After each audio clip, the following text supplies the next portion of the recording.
914 centimeters in feet? First of all, we need to know the value of 1 centimeter in feet. It's always 1 centimeter equals 0.03280839895 feet.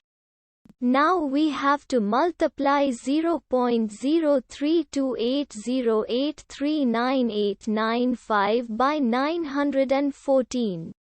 Therefore, 914 centimeters times 0.03280839895 feet equals 29.986876640 feet.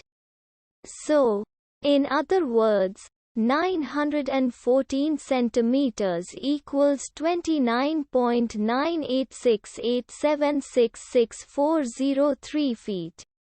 We hope you have enjoyed this video. Please like and subscribe to our channel for more videos like this.